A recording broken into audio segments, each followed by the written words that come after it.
గుంటూరు, విజయవాడ నగర ప్రాంత ప్రజానీకానికే గాదు, ఉభయ తెలుగు రాష్ట్రాల్లో ఉండే ప్రజానీకానందరికీ కార్పొరేట్ హాస్పిటల్స్ ధీటుగా వైద్య సేవలు అందించాలనేటువంటి ఆలోచనతో కేంద్ర ప్రభుత్వం ఎంతో ప్రతిష్టాత్మకంగా మంగళగిరి వద్ద నిర్మించినటువంటి ఎయిమ్స్ హాస్పిటల్ మెడికల్ కాలేజీ మొట్టమొదటి స్నాతకోత్సవం ఈ నెల 17వ తేదీన ఎంతో ఘనంగా నిర్వహించనున్నారు. ఈ కార్యక్రమానికి ముఖ్య అతిథిగా రాష్ట్రపతి ద్రౌపది ముర్ము హాజరవుతారని ఎయిమ్స్ అధికారులు తెలియజేశారు.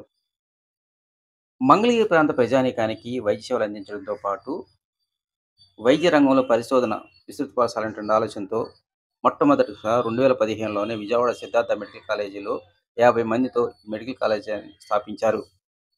అనంతరం 2020 నుంచి 125 మంది విద్యార్థులతో మంగళగిరి ఎయిమ్స్ హాస్పిటల్లోనే ఈ మెడికల్ కళాశాల క్యాంపస్‌ని ఏర్పాటు చేశారు. అప్పటి నుంచి ఇప్పటి వరకు వైద్యపరంగా మారుతున్నటువంటి కాలానికి అనుగుణంగా అన్ని వర్గాల ప్రజానీకానికి వైద్య సేవలు అందిస్తూనే పరిశోధన రంగంలో కూడా గ్లోబల్ లీడర్‌గా ఎదగడానికి మంగళగిరి ఎయిమ్స్ హాస్పిటల్ రోజు రోజుకు మరింత ముందుకు వెళ్తూ ఉంది.